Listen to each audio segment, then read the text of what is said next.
తగలబెట్టండి sir. Niranjan గారు yeah ఊర్రనిదారే అన్నయ్య అన్నయ్య ఏం సాలి సాబ్ లేవు లేవు లేవు. అన్నయ్య ఎలా ఉంది ఇప్పుడు? నొప్పి తగ్గిందా? యాక్సిడెంట్ అయ్యి 1 month అయిందిరా. ఏదో కొద్దిగా నొప్పిగా ఉంది. నేను రేపొద్దు నుంచి ఆఫీస్కి వెళ్ళాలరా. మన మేనేజర్ ప్రకాష్ గారికి చెప్పాను, ఫిజిషియన్ని పంపిస్తా అన్నారు. క్లాప్స్ బా. నీకు మసాజ్ చేసిద్ది, టైంకి టాబ్లెట్స్ ఇచ్చిద్ది, ఫుడ్ పెట్టిద్ది. 2 రోజుల్లో మీరు తిరిగి నడుస్తారు. మనకు కావాల్సింది కూడా అదేలేమ్మా. మీరు ప్రకాష్ గారు పంపించారండి, ఫిజిషియన్ చుక్క. అన్నయ్య, ప్రకాష్ గారు పంపించిన ఫిజిషియన్ చుక్క. నమస్తే బాబు గారు. నమస్తే.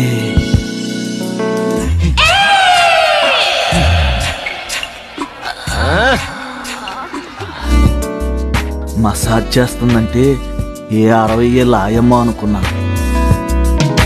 బ్యాంకాక్ నుంచి వచ్చిన బాలీవుడ్ హీరోయిన్ లా ఉన్నావు.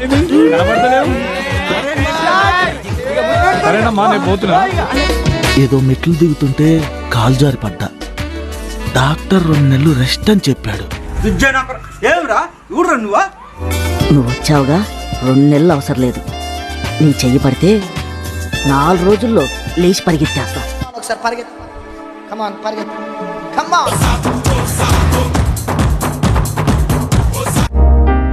Sir, tiffin ready. వెళ్ళు మావా, వెళ్ళు మావా. ప్లీజ్ ఒకటి వేసుకోండి. వేసుకోండి, మజా వస్తుంది. నువ్వు పట్టుకుంటేనే ఇంత మజా వస్తుంటే, నువ్వు ఇస్తుంటే నోట్లో పెట్టుకుంటే ఇంకెంత మజా వస్తుందో. వీడికి మొత్తం తీసుకెళ్లి ఎర్రగడ్డ హాస్పిటల్లో జాయిన్ చేయిస్తే తప్ప వీడికి బుద్ధి జ్ఞానం రాదు.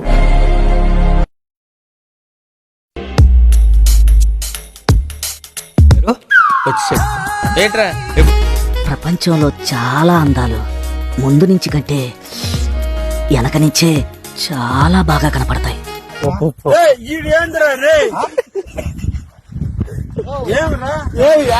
ఈ కొండగుట్టల్లో బండి తోలితే ఆ మజాయే వేరు.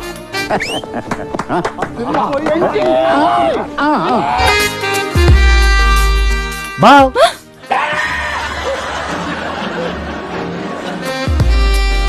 అయ్యగారు చూడండి, కట్ అయింది.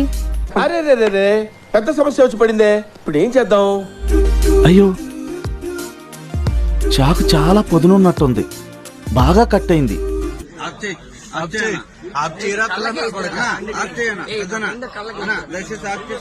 ఉండు, నేను వేస్తా బ్యాండేజ్.